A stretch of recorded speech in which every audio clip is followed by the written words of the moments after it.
so there's a balance Sure. there. I think homeschooling does give you the capacity, if you can, to make something more enjoyable rather than less. And that's always a desirable goal. If you can make something less painful for your child, that's great. But at the end of the day, your child, you will always have a child who doesn't like writing or doesn't like English or doesn't like history or whatever it is. And they're all going to be different.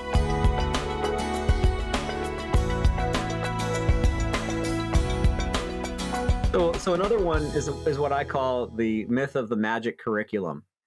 And so I was at a homeschool conference. I was talking to a mom, and she came up to me at the booth, and she, after she'd heard me speak, and she said, "What math curriculum do you recommend?" And I said, "Well, tell me about your situation." She said, "Well, I have this daughter who's 11 years old, and she said we just have not found a math program that works for her."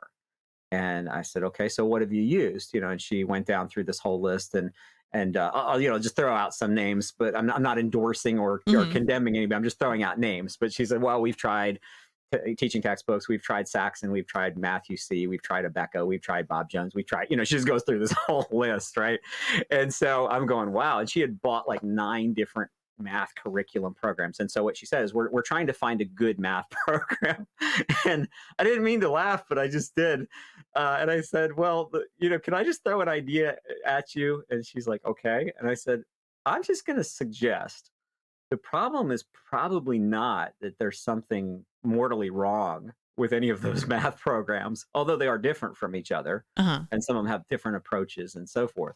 The problem is very likely that your daughter doesn't like math." Like, Mhm. you know, that's a real possibility here, and that you could spend another, $3,000 on math programs, and it may just be that she just doesn't like math. Yeah. And, that's how it works sometimes. I don't particularly like lima beans. You could probably, when people say, "Oh, you just haven't had them right. I can fix them in a way that you'll let," well, probably not, actually. Like, you can make the best lima beans on the planet. What if you You could put be the bacon on them, best lima Israel? bean chef there is. And I probably still are not really going to connect to those lima beans.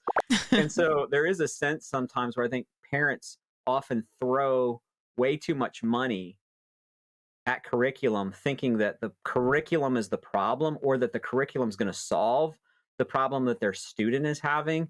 And oftentimes it's just as very simple as, your child does not like math and they won't. Mhm. And it's one of those things that they don't necessarily have to enjoy it.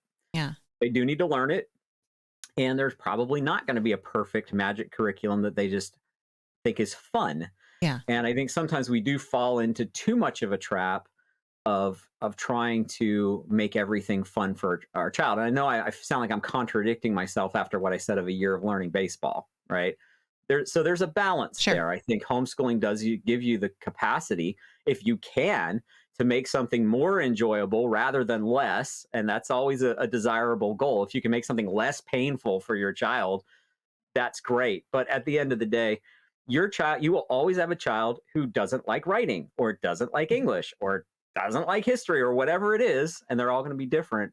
But sometimes you just have to learn how to slog through some things. And Yeah. we can't always just blame it on the curriculum. And it's not always wise. Sometimes it is. It's Right. not always wise to just throw money at curriculum and think, well, if I just spend a few more $1,000, then that's going to fix the problem. Homeschool Insights is sponsored by CTC Math. If you're looking for a great online math program, visit ctcmath.com and try it for free. For more great homeschool inspiration and resources, listen to the Schoolhouse Rocked podcast every Monday, Wednesday, and Thursday.